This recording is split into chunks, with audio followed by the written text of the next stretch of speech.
Ladies and gentlemen, 2024 Bradley Prize winner, Jay Bhattacharya. Thank you, everybody.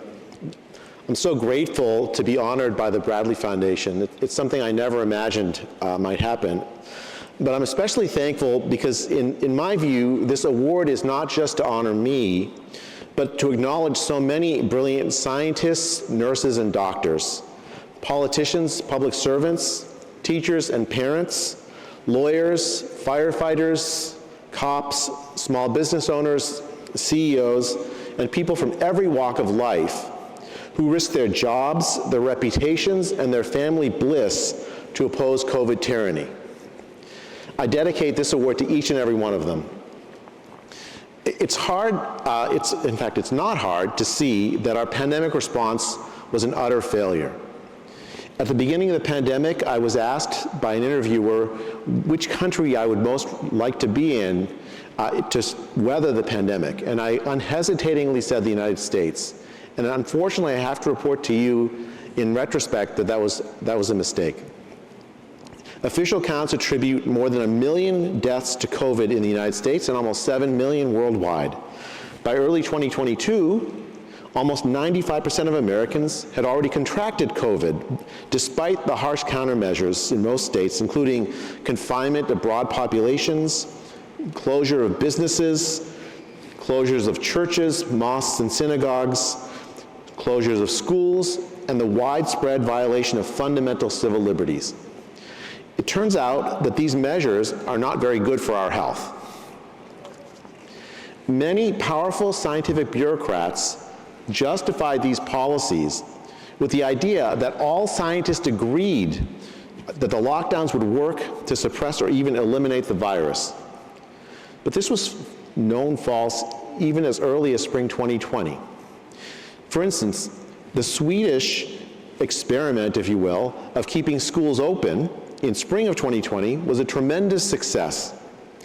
Lockdowns are inherently leaky because human societies, human health, and human well-being require for us to be in community with each other. It is unhealthy to treat our fellow human beings primarily as biohazards. Thank you. The pandemic response has wrought tremendous collateral harm. There's now broad agreement that the school closures have set kids, especially poor and minority kids, behind in ways that will lead them to worse outcomes as adults, including shorter and poorer lives. I could go on at length, and I would depress you greatly because it depresses me just thinking about it. But it suffices to say that nearly every poor person on the planet was harmed physically and materially by the economic dislocations caused by lockdowns. In the early days of the pandemic, there was a false dichotomy made between the economy and health. But it turns out that harming the economies of the world and the United States harms the health, especially of the most vulnerable. I'm dedicating the prize money from the generous prize money from the Bradley Foundation to a charity and think tank that I founded in the UK called Collateral Global, which is dedicated to documenting the collateral damage from lockdowns and informing government reviews of the topic, so this policy response that we face never happens again. Thank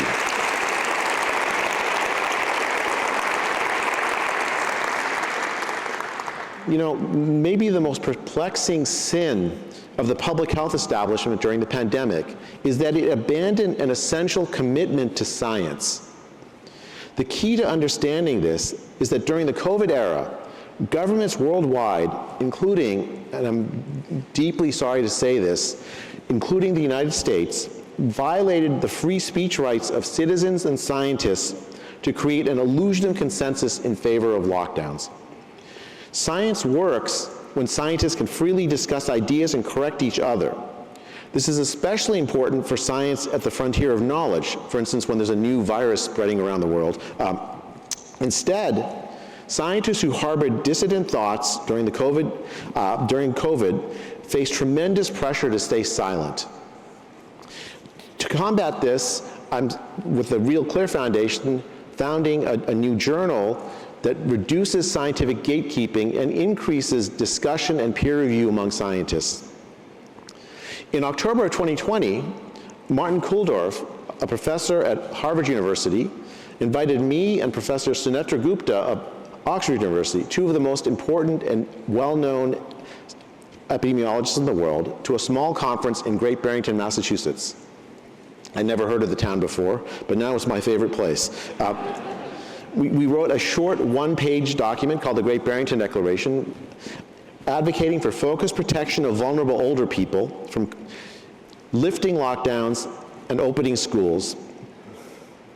You know, it was the old pandemic plan, and though it is, I believe, the most important thing I've ever written, it is also the least original.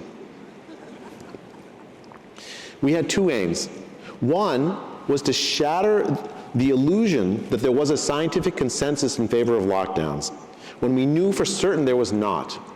Scientists from around the world were contacting me, telling me to keep speaking because they couldn't, and that they were deeply concerned about the policies that had been adopted to suppress the pandemic.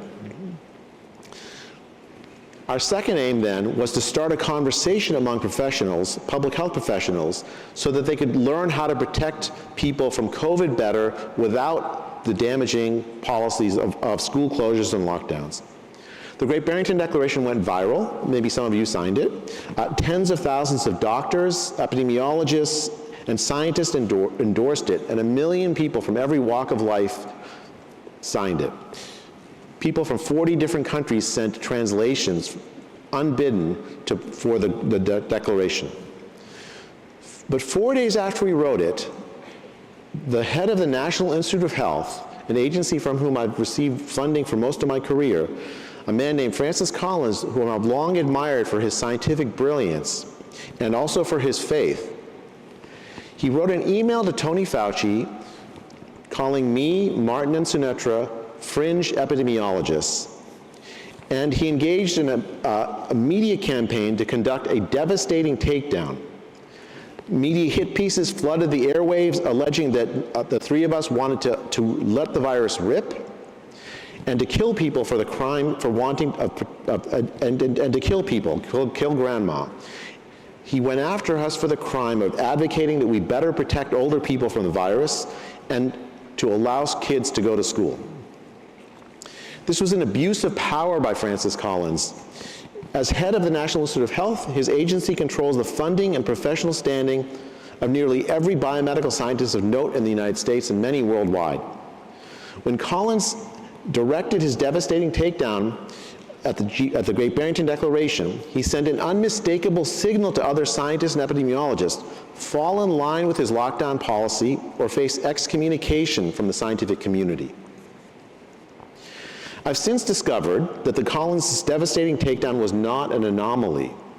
Under the banner of combating misinformation, the government health agencies use their power to collaborate with social media and to control the public conversation about COVID science and policy. Public health bureaucrats operated more like dictators than scientists during the pandemic, sealing themselves off from credible outside criticism, smearing scientific dissidents who contradicted the public health dogma on topic after topic, including the origin of the virus, immunity after COVID recovery, the harms and inefficacy of lockdowns, and vaccine efficacy against infection and transmission. At one point, I had the distinct impression that the whole country of Sweden did not actually exist. The censorship of scientific discussion permitted a policy environment where clear scientific truths were muddled. And as a result, ineffective, destructive policies persisted much longer than they would have otherwise. Had there been a free debate, we would have won the discussion, and the lockdown policies would have ended much sooner. In 2022, the Missouri and Louisiana Attorney General's offices filed a suit against the Biden administration's censorship industrial complex and invited me to be a plaintiff in the case. Discovery documents showed that the Biden administration induced social media companies like Facebook to censor content, including true content that criticized government pronouncements on COVID policies, elections, and much else. So how do the governments do this? How did the American government violate the American First Amendment? It's shockingly direct. Government agencies, including the CDC, the Surgeon General's office, and the White House itself, they develop lists of people to censor and ideas to censor. Then they launder the task sometimes to third parties, unfortunately, including my beloved University, Stanford, in the guise of funding research. With these lists in hand, the government officials threaten the companies, the social media companies, with regulatory action to harm them if they don't comply with the censorship demands. When Elon Musk bought Twitter in late 2022 and made internal documents available to reporters, I found out that Twitter 1.0 had placed me on a blacklist the day I joined Twitter in 2021. My main crime was that I'd posted a link to the Great Barrington Declaration. Given the evidentiary record in Missouri versus Biden, it's nearly certain that the government requested that I be placed on Twitter's blacklist, a word that I thought had been rendered into the dustbin of history. Federal judges hearing the case likened the Biden censorship regime to an Orwellian ministry of truth. Those are a federal judge's words, not mine, and issued a preliminary injunction to stop the censoring. As things stand, the situation regarding free speech is dire in the United States and in the Western world. The Missouri versus Biden case is currently under consideration by the US Supreme Court. It has the promise to limit the government's power to censor, but I do not know how the Supreme Court will rule. In any case, it's not enough. The whole scientific community and the public need to understand the stakes, because I do not believe that the suppression of scientific ideas and debates will die with the pandemic. It's a power that top scientific bureaucrats and government have discovered and will use and reuse at will. Without a concerted political program to restore free speech, the American civic religion of free speech and the very nature of our republic may not survive. But if we come together and push back, we can win and restore our God-given right of free speech in this country again. Thank you.